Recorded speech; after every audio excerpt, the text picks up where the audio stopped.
దండం పెట్టి పూజ చేస్తున్నాడు కెమెరా ముందు, నటించట్లేదు.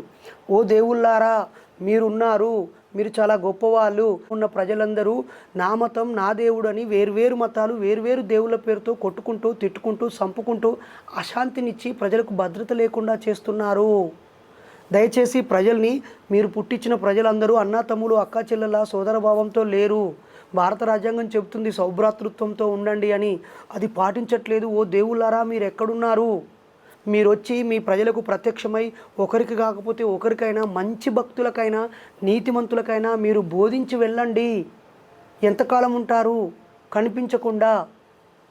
మీ పేరుతో ప్రజలు కష్టపడే డబ్బులన్నీ మీకు పెడుతున్నారు. మీరు వాళ్ళకు జన్మనిస్తే వాళ్ళ బతుకు వాళ్ళు బతకకుండా నిరంతరం మీకు వచ్చి ప్రార్థన చేయడమో, భజనలు చేయడమో, నమాజులు చేయడమో, వాళ్ళ పని వాళ్ళు చేయకుండా, మీరు దేనికోసమైతే పుట్టించారో వాళ్ళ పని వాళ్ళు చేయకుండా మీ పని చేస్తారు వాళ్ళు.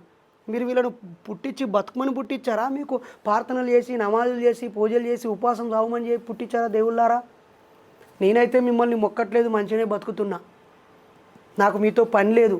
నేను మిమ్మల్ని రాండి నాకు హెల్ప్ చేయండి అని అడగను. ఒకవేళ నేను మొక్కాలు చేస్తే నన్ను కన్నా నా తల్లిదండ్రులు, మీ వల్ల నేను పుట్టాను, నా అన్న తమ్ముడు, అరే మీరు నాకు మధురమైన అనుభూతులను ఇచ్చారు.